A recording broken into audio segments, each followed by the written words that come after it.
code repetition is always bad. Whenever you see any code repetition between two separate web apps, web app and a backend, put them in a common module, and monorepos facilitate that. Shared code reuse. Whatever is the shared code, you can reuse that from this central, let's say, common module that you created. What is a module? We will come to.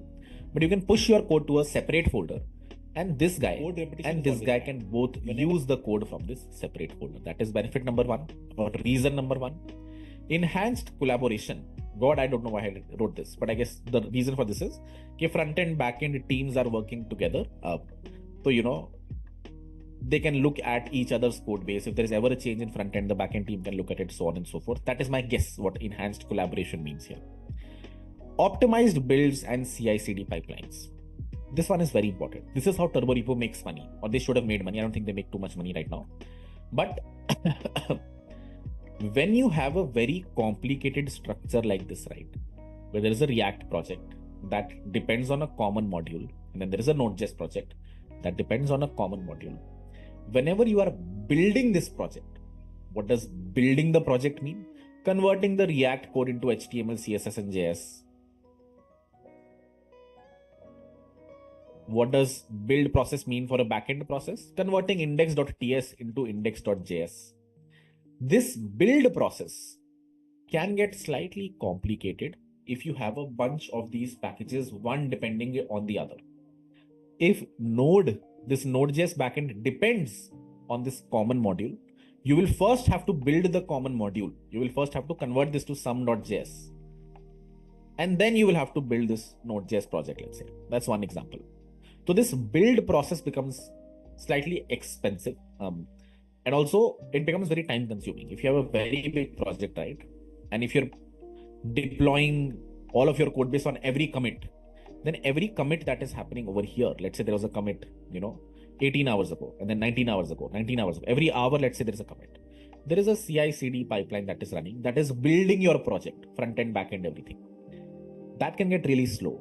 And monorepo frameworks help optimize that through various ways.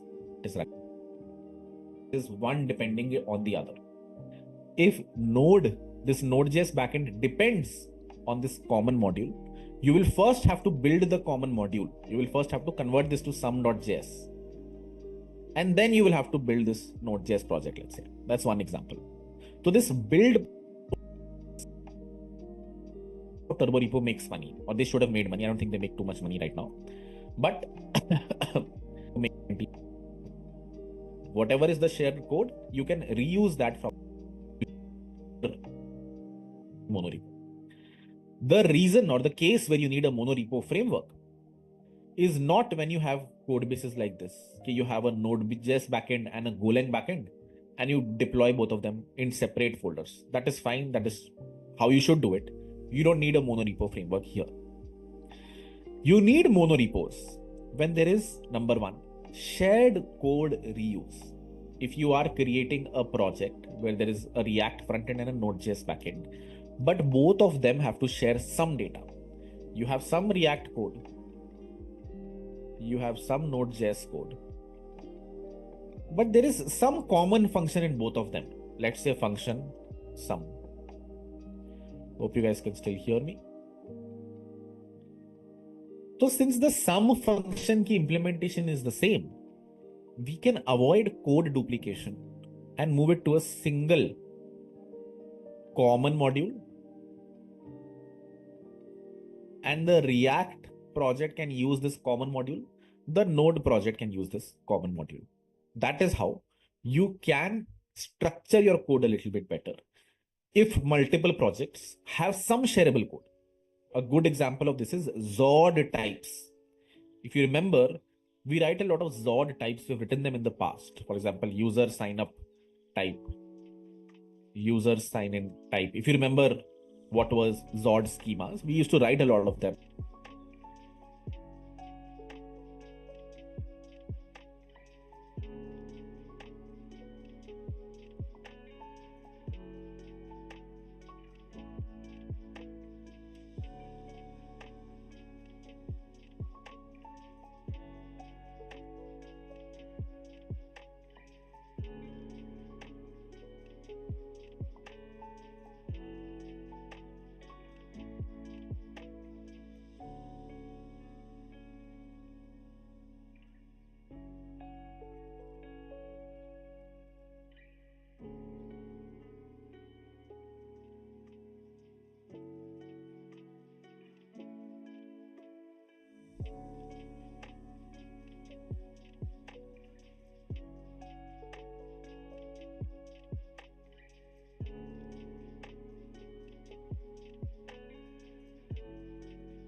the beats with Premium. Download and bring your music anywhere so you can dance to high quality music without hearing ads. Mix up your playlists with song recommendations from Smart Shuffle or take total control of your listening with unlimited skips and repeats. Experience music without limits.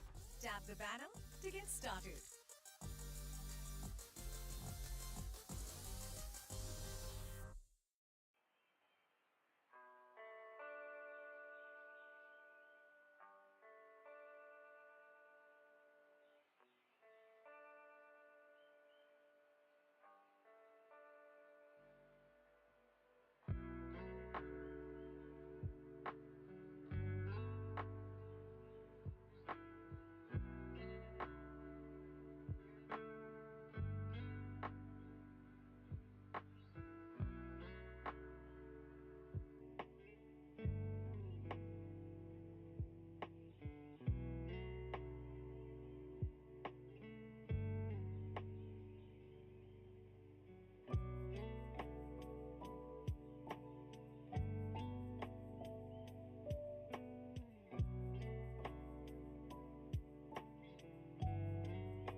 in the backend. But if you also remember, you can infer types from these Zod schemas. If you don't understand that, that's fine. My point is that this code also was a highly reusable code between front end and backend that you can put into a common module, and you shouldn't store, independently in two different places. Code repetition is always bad. Whenever you see any code repetition between two separate web app and a backend, put them in a common module, and monorepos facilitate that. Shared code reuse. Whatever is the shared code, you can reuse that from this central, let's say, common module that you created. What is a module? We will come to. But you can push your code to a separate folder, and this guy can both use the code from this separate folder. That is benefit number one, or reason number one. Enhanced collaboration. God, I don't know why I wrote this, but I guess the reason for this is that front end, back end teams are working together. So, they can look at each other's code base. If there is ever a change in front end, the back end team can look at it, so on and so forth. That is my guess what enhanced collaboration means here. Optimized builds and CI/CD pipelines. This one is very important. This is how TurboRepo makes money, or they should have made money. I don't think they make too much money right now. But when you have a very complicated structure like this, right, where there is a React project that depends on a common module, and then there is a Node.js project that depends on a common module. Whenever you are building this project, what does building the project mean? Converting the React code into HTML, CSS, and JS. What does build process mean for a backend process? Converting index.ts into index.js. This build process can get slightly complicated if you have a bunch of these packages, one depending on the other. If this Node.js backend depends on this common module, you will first have to build the common module. You will first have to convert this to some.js. And then you will have to build this Node.js project, let's say. That's one example. So this build process becomes slightly expensive. And also it becomes very time consuming. If you have a very big project, right? And if you're deploying all of your code base on every commit, then every commit that is happening over here, let's say there was a commit, 18 hours ago, and then 19 hours ago, every hour, let's say there is a commit. There is a CI/CD pipeline that is running, that is building your project, front end, back end, everything. That can get really slow. And monorepo frameworks help optimize that through various ways. The most elegant way is something called cloud builds, which is what TurboRepo provides. We'll come to what that is. But other than that, also TurboRepo provides a bunch of things. For example, it makes sure that if you're running npm run build twice and nothing has changed, let's say in the common module, it will not rebuild the common module. It caches these builds very well. We'll see this locally very soon. But if you have a Node.js project that you run npm run build on, if the monorepo framework, or in this case TurboRepo, feels that you have not touched a file over here, it will give you back your original index.js it created a while back. It will not regenerate the index.js. It will cache the builds, which does not feel like a very big, point, honestly. But as your company grows, if you have tens, let's say your Facebook scale, then every commit, if a build is happening, if you can optimize the build, if this build goes down from 30 minutes of deployment time to 5 minutes of deployment time, that is a decent win. So for that, you need frameworks like this.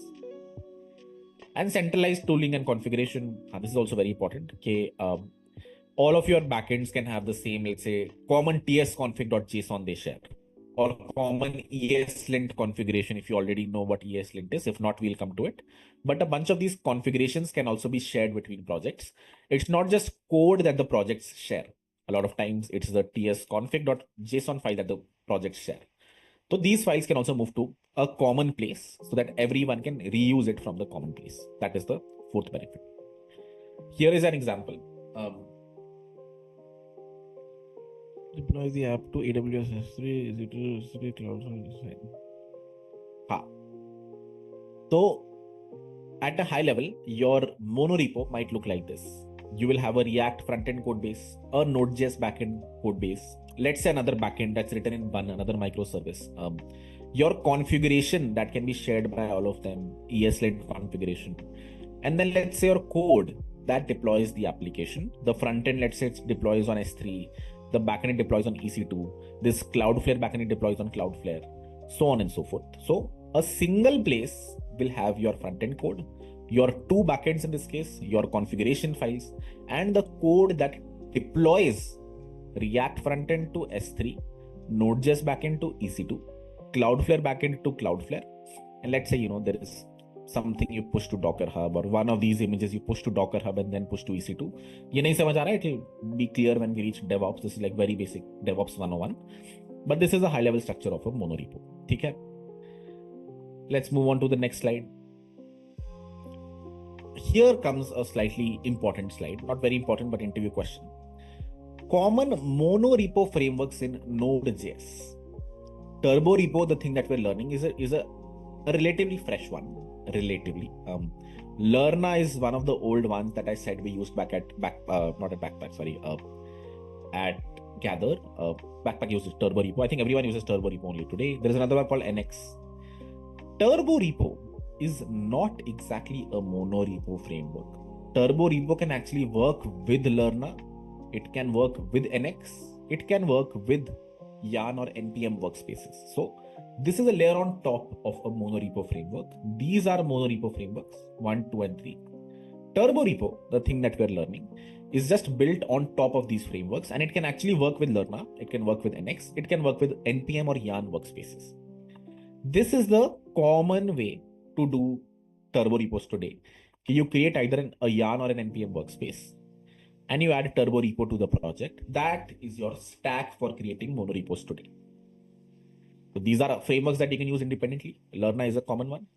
इसको use करके you can create monorepos. What are monorepos? A single repository where there is a bunch of shared code amongst all of the various packages, be it a front end or a back end.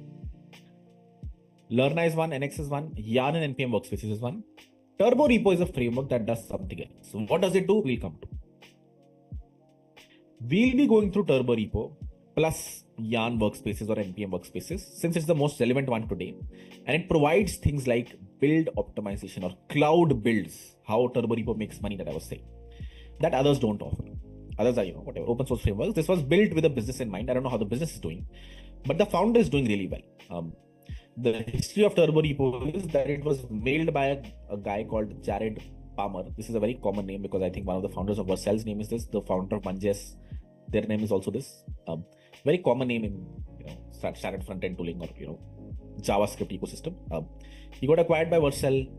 A friend of mine told me this deal was 10 mil, which is a fairly decent deal for him. Some cash, some equity. Vercel is going to go public for sure, so his equity is also valuable. So pretty decent deal for an open source project that had not yet figured out monetization really well. Turbo repo was a framework created by this guy, got acquired, and they built a bunch of projects. Now they're also building another bundler for Next.js. They do a bunch of things. But Turbo repo is the famous framework that they started with that we're going to understand today. One small jargon before we proceed from here. And this I did not cover in cohort 1. For cohort 1 students, Turbo repo was a monorepo framework. But cohort 2 onwards, we did this distinction. Okay, monorepo framework, something else. Build systems, something else. Build system orchestrator is something else. This is what Turbo repo is. Turbo repo is a build system orchestrator. Let's understand what that means. तीन चीजें पढ़नी है. What is a build system, a build system orchestrator, and a monorepo framework. Easiest one is build system. What is a build system? A build system automates the process of transforming source code written by developers into binary code that is executed by a computer.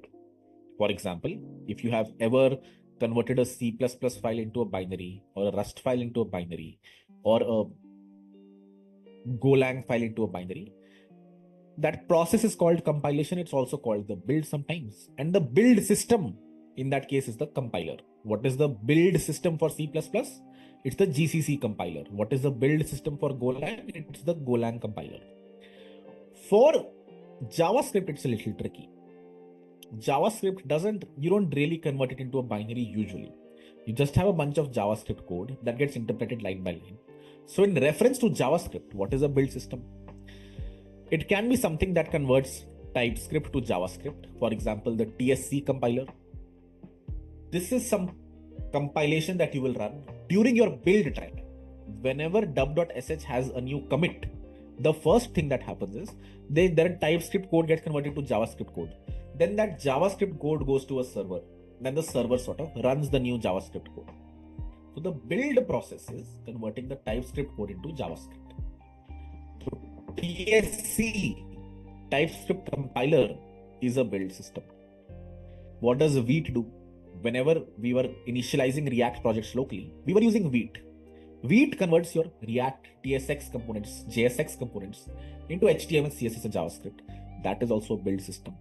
So the command that runs when you run npm run build, which for a TypeScript project is converting the TypeScript project to JavaScript. For a React project is converting the React project component files into HTML, CSS, and JavaScript. For a Next.js project is statically generating the files, creating the Next.js server that the user can eventually run.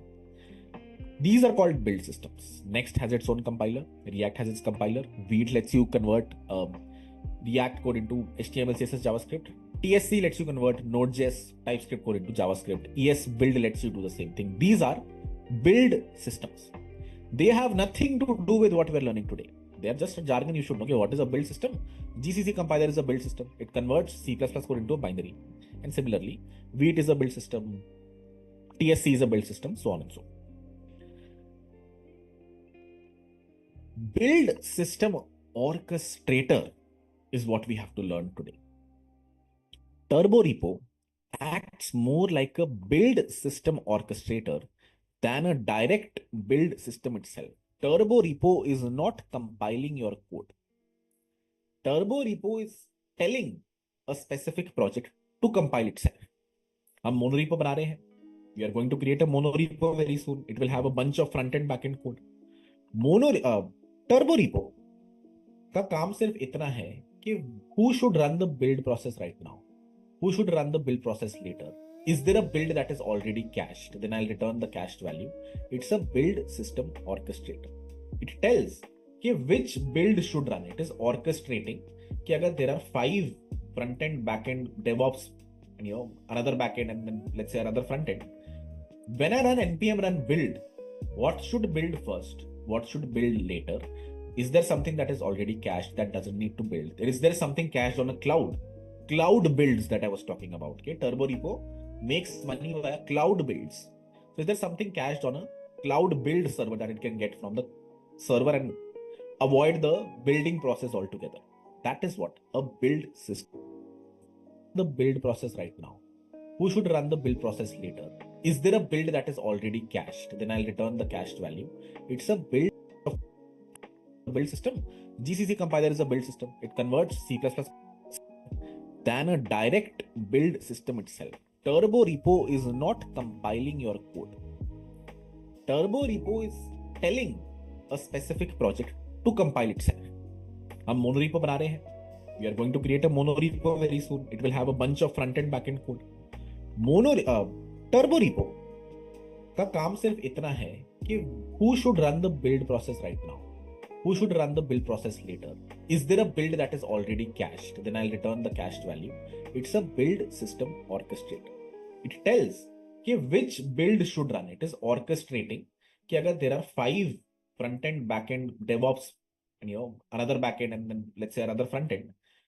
When I run npm run build, what should build first? What should build later? Is there something that is already cached that doesn't need to build? Is there something cached on a cloud? Cloud builds that I was talking about. Okay, Turborepo makes money via cloud builds. So is there something cached on a cloud build server that it can get from the server and avoid the building process altogether? That is what a build system orchestrator is.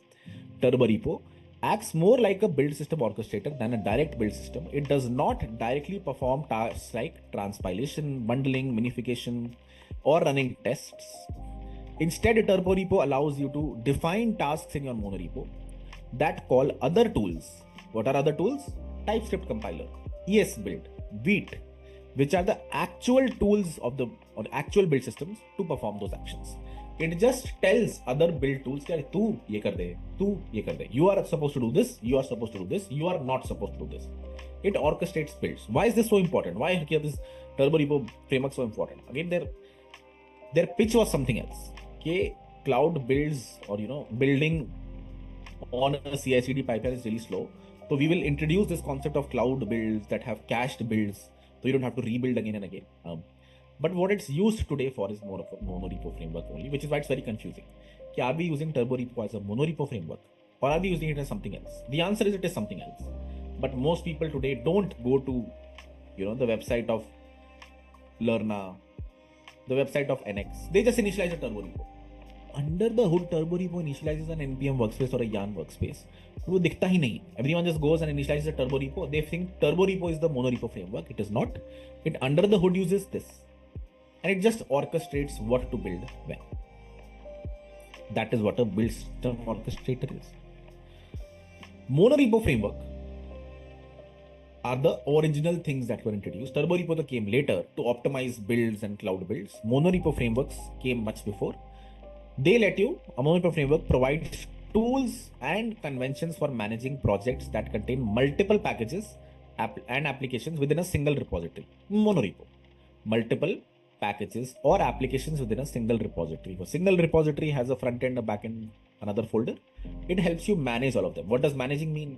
One file can import another file, and there is code sharing between them, so on and so forth. This includes dependency management between the packages, workspace configuration. Okay, that is what is a build system. Vite TSC, build system orchestrator, TurboRepo, monorepo framework, Lerna, NX, Yarn workspaces, NPM workspaces. This is the difference between all three of them. TurboRepo we are discussing today is the most leanest thing. सबसे छोटी चीज है इन तीनों में. This is very hard to build. This is very hard to build, or sort of hard to build. वैसे not too hard to build. But build system orchestrator does a very small thing actually. But it becomes very important because builds take a long time, and if you can optimize builds a little bit, that is considered whatever important for a company, or that provides financial value to a company. If you can bring down your build times by a lot. ठीक है. TurboRepo is a build system orchestrator. The key features of TurboRepo is the ability to manage and optimize the execution of these tasks across your monorepo. You already have a monorepo. You already have a very big GitHub repository which has your React front end, and then has your Next.js front end, and then has your backend 1 and has your backend 2. You are using, let's say, Lerna for this.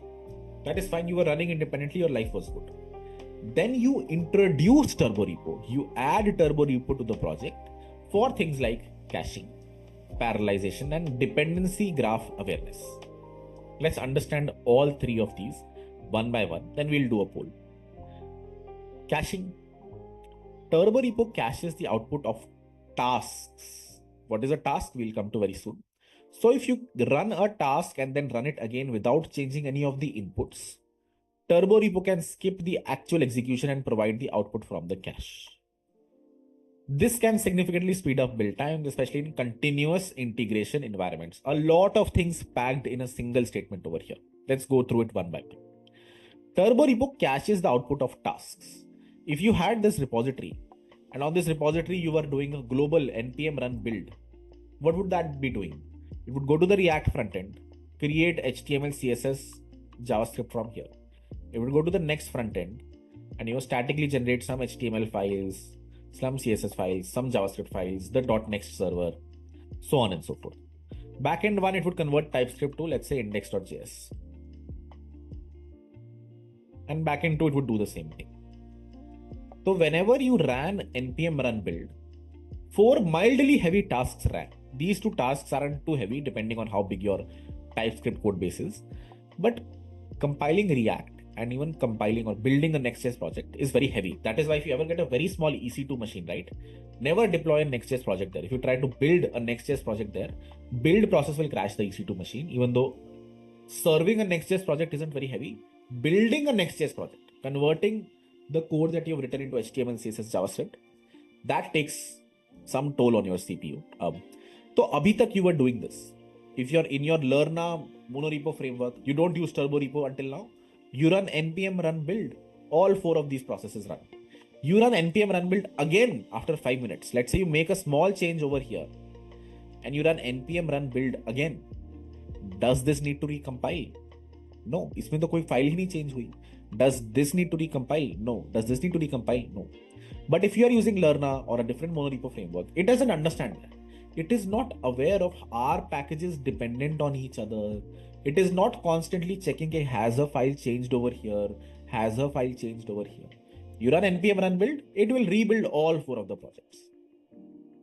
That might not seem like a very big thing, honestly. Also, is not a very big thing until your project becomes really big. But that is the pitch of Turbo Repo. Turbo Repo says, I will add caching. If you run npm run build once, ठीक है, एक बार I will ask Vite to compile this, the Next.js compiler to compile this, TypeScript compiler to compile this and this. And after 5 minutes, let's say you made a change only over here, then the next time you run npm run build, these 3 will be cached. This one I will actually rebuild. So what will it do? It will do caches the output of tasks. Okay, what this guy spit out, HTML, CSS, and JavaScript, is cached somewhere. What this guy spit out is cached somewhere. This was also cached, but since this file changed, it got rid of the cache and regenerated the 4th index.js. That is one thing it does. And cloud builds that I was talking about is nothing but these HTML, CSS, JavaScript files stored on some cloud of their own. So that all of these builds are stored somewhere else, these outputs are stored somewhere else. And if in the future you do another commit to your CI/CD pipeline, let's say you're committing to this CI/CD pipeline every day, and whenever you commit to this repository, the pipeline that is running is rebuilding 1, 2, 3, and 4 projects. So if you have cloud builds enabled, so this CI/CD pipeline will also be able to pull images from here, and you will be able to avoid the build process here. Now, if you don't know what CI/CD pipelines are, then ignore this section. But the last section, last line that you see over here, it says this can significantly speed up build times, especially in CI environments, especially in continuous integration environments. What is a continuous integration environment? Okay, whenever you are pushing to GitHub, continuously you are pushing to your VMs, your virtual machines, your production servers. So every time there is a commit over here, these 4 files need to be generated. The original code needs to get converted to the build code that will deploy on the server. If you are using Turbo Repo, it does have an offering that lets you do cloud builds. And in that case, this part becomes really fast because your files are CI/CD pipelines are, whenever these pipelines run, a fresh server is starting that is building your project. That fresh server does not have your old builds. But if you use cloud builds, if Turbo Repo has its own, whatever cloud provider or website where there's caching all of these builds, then next time a commit happens, it can actually pull the commit from here or pull the HTML or the build files from here. That is why one benefit of using Turbo Repo. We will also see this very soon. When we start to write the code, we'll run npm run build twice. And we will see the second time everything is cached, the build happens instantly. But if we change a file in a specific project, then again, when we run npm run build, it becomes a little slower. That's one. 2, parallelizing it. This you can do without this as well, without Turbo Repos as well. Whenever you're running global npm run build, even if you're using Lerna, you just have to make sure you run the build process parallelly. Okay, ये भी run हो जाए, ये भी run हो जाए, ये भी run हो जाए, ये भी run हो जाए. All 4 of them are happening parallelly. That way your build is much faster. Your build can use all of your CPU. It's not like you're first building this, then building this, then building this, then building this. ये आप नहीं कर रहे हो. You are parallelly building all 4 of the projects. This can be done by Lerna as well. This can be done by other monorepo frameworks as well. इसमें क्या है? Just make sure you're running all 4 of these commands parallelly. The global build script can just do npm run build and a single and, not a double and. Double and will make sure it happens sequentially. If you put a single and, then it will build the second project. Single and it will build the first, third project, so on and so forth. So ये चीज Lerna में हो जाए. What Lerna cannot do is dependency graph awareness. What is dependency graph before we get into dependency graph awareness? It is, यार अभी तक तो we have chosen a very simple project. मोनोरीपो का पॉइंट ही ये था कि if there is any common code that exists between let's say this React front end and the back end, then you can abstract that out into a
Bring the beats with Premium. Download and bring your music anywhere so you can dance to high quality music without hearing ads. Mix up your playlists with song recommendations from Smart Shuffle or take total control of your listening with unlimited skips and repeats. Experience music without limits. Tap the banner to get started.